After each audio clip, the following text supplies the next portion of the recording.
Hello everybody and welcome to True Crime with Matt. Just want to say if you are not following me yet, please do. It truly helps and I appreciate it so much. Like every follow I get, I just thank you guys so very much.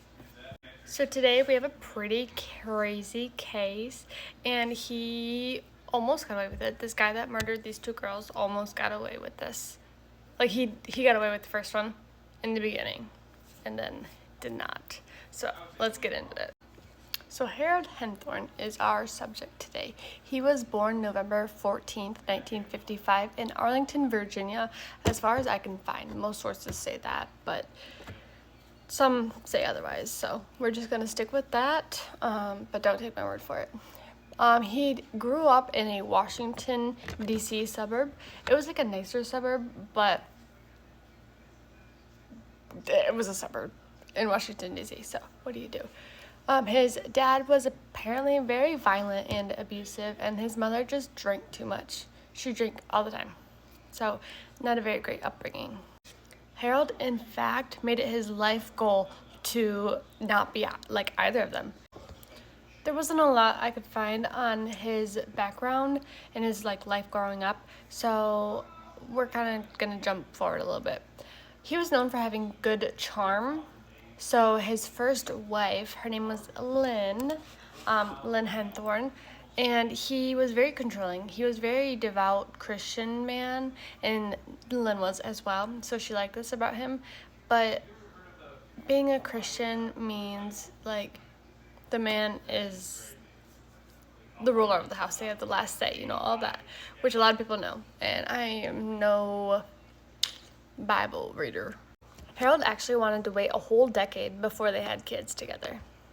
He said that they wanted to save up money. He made Lynn very obedient to him throughout this time.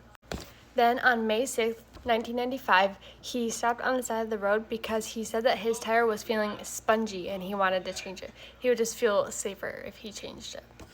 Lynn was with him, so it was just him and Lynn in the car.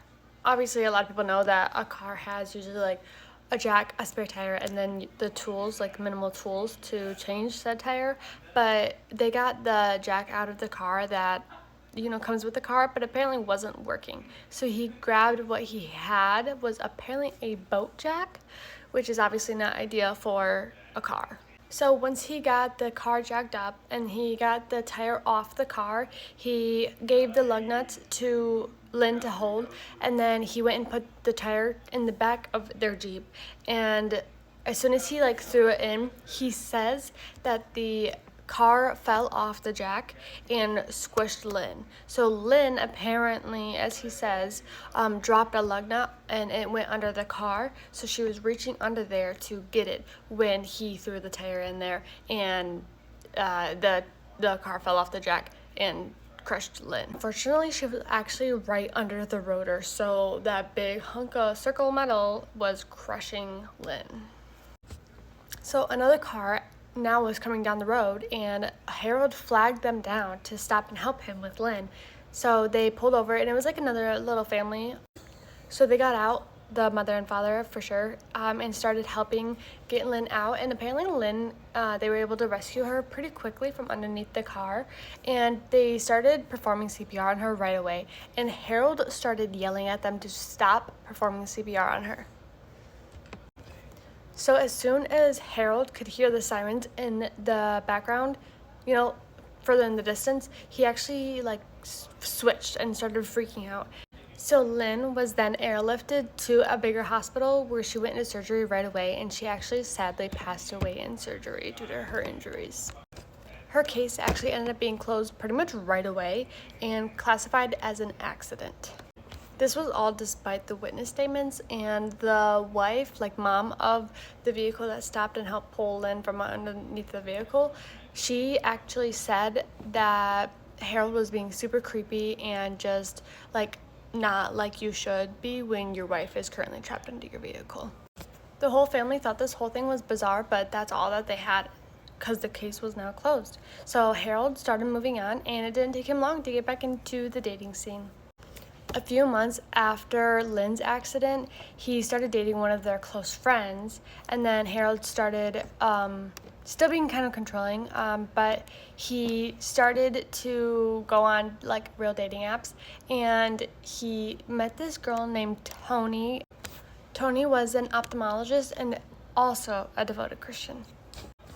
On New Year's for 1999, they spent the whole weekend together, and then by the end of that weekend, they were engaged. Toni's family loved Harold at first. They just thought he was some multimillionaire and blah, blah, blah. Except for Toni's friend Ginger. She knew right away that this dude was a little sus. And then Ginger also started noticing Toni changing throughout the first few months that Harold and Toni were together. Toni was not allowed to wear red lipstick. She wasn't allowed to wear her nice suits to work anymore. She had to wear scrubs only. And Harold said that he was allergic to her perfume, so she could no longer wear that either. But only that specific perfume. In 2009, Toni gave birth to their daughter, Haley. And just like Harold did with Toni, he took control of everything that Haley was doing. What clothes she was wearing, when she was being fed, when she was being changed, everything. Toni was actually the family's only source of income.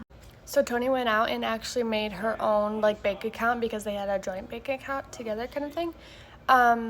So she made her own bank account and got her own phone. So then September 28th came of 2011. The couple, Toni and Harold, went to a little getaway, a spontaneous getaway, and they went for a little hike that day. Once they reached their little destination, Harold says that he got a text from their babysitter at 5:10, and when he looked up, Toni was nowhere to be found. But when Harold looked over the edge of the cliff, he saw Toni laying there on the ground unconscious. Harold took 15 minutes to get to her and call 911. Then finally, a ranger by the name of Mark got to the scene, and when he got there, he noticed that Toni had a really gnarly head wound, that she was almost completely scalped.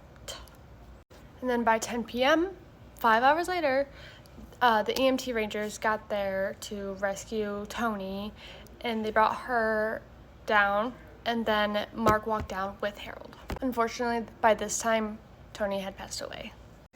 One of the craziest parts of this is the rangers found a map in Harold's vehicle with an X of exactly the spot where Toni fell off the cliff. So on January 13th, 2013, the FBI got involved because Lynn's case was on national park land. So, and that was kind of being investigated in all this too. So they ended up searching Harold's house, but in this they found paperwork, and Harold had gotten $4.7 million on Toni for her life insurance policies, all of the policies she had all put together.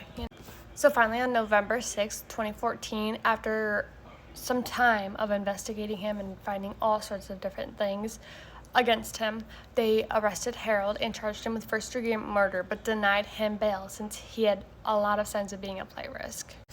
In September of 2015, his trial began, and then on the 21st, the jury deliberated for only 10 hours and found Harold guilty of first-degree murder.